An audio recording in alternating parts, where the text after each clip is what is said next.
Ammu's dairy. தொப்பிக்காரனும் குரங்குகளும். வணக்கம் குட்டீஸ்.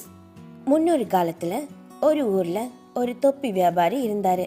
அவரு ஊரூரா போய் விதவிதமான தொப்பிகளை விற்கிறது தான் அவரோட வேலை. அன்னைக்கு மதியானம் வெயில் ரொம்ப அதிகமா இருந்துச்சு. அவருக்கு ரொம்பவே களைப்பாக இருந்தது. ஒரு பெரிய மரத்தடியில கொஞ்ச நேரம் தூங்கலான்னு முடிவு பண்ணி தொப்பிகள் இருந்த மூட்டைய வச்சுட்டு அப்படியே தூங்கிட்டாரு. ஆனா அந்த மரத்து மேல யார் இருந்தாங்கன்னு தெரியுமா? ஒரு பெரிய குரங்கு கூட்டமே இருந்தது.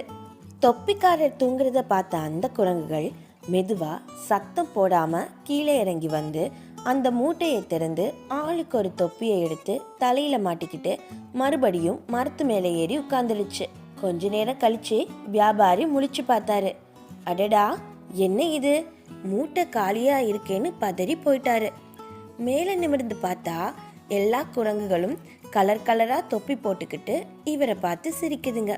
அவருக்கு என்ன பண்றதுன்னே தெரியல. என் தொப்பியை திருப்பி கொடுங்கன்னு கைய ஓங்குனாரு. பதிலுக்கு அந்த குரங்குகளும் கைய ஓங்குது. அவரு குதிச்சா அதுங்களும் குதிக்குது. அவரு கைத்தட்டுனா அதுங்களும் கைத்தட்டுது. வியாபாரிக்கு அப்பதான் ஒரு சூப்பர் ஐடியா தோணுச்சு. இந்த குரங்குகள் நாம என்ன பண்றோமோ அதையே தான் திரும்ப பண்ணும். உடனே தன் தலையில இருந்த தொப்பிய வேகமா கலற்றி தரையில வீசி எரிஞ்சாரு. அதை பார்த்ததுமே அங்கிருந்த குரங்குகளும் போட்டி போட்டுக்கிட்டு எல்லா தொப்பிகளையும் கீழே வீசி எரிஞ்சாங்க.